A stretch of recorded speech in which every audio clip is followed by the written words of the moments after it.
Чолпон Ата шаарында ипотекалык үйдүн курулушуна старт берилди. Мында 3020 батирлүү көп кабаттуу үйлөр курулат. Жалпы аянты 34 гектар жерде ээлеген ипотекалык үйлөр бардык шарты менен салынат. Туризмдин чордону болгон Кыргызстандын бермети, касиеттүү Ысык көлдүн Чолпон Ата шаарында биринчи жолу мамлекеттик ипотекалык үйдүн курулуш иштери башталып, карапайым жарандарыбыздын турак жайлуу болуусуна абдан жакшы шарттар жана мүмкүнчүлүктөр түзүлгөнү турат деген президенттин иш башкаруучусу курулушка мезгил кутучасын салды. Эң ириде ипотекалык үйлөрдүн сапаттуу салынышына көзөмөл тынымсыз жүрүп, белгиленген мөөнөтүнөн кечикпей бүткөрүлүшү да маанилүү экенин айткан Туманбаев, мамлекеттик бул программа жалпы өлкө аймактар боюнча жүрүп жатканын кошумчалады.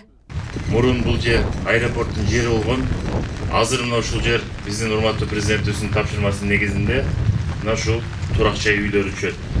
20 блоктон турган астына 5 этаждуу үйлөр турат.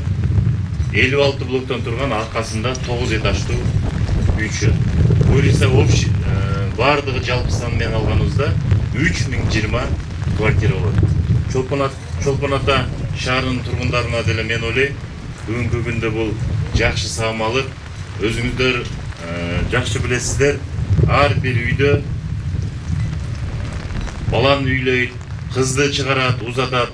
Бир үйдө эле бүгүнкү күндө 3-төн 4-төн мынакей жер тартыш болгонуна байланыштуу мына ушул үй жетишпейт. Кудайым буйруса, өзүңүздөр көрөсүздөр, жакын 20 жылдан баштап Кудай кааласа мына ушул жерди толугу менен бүтүрүп, мына ушул Чолпон Ата шаарынын тургундарына жакшы жаңылык тартуулайбыз.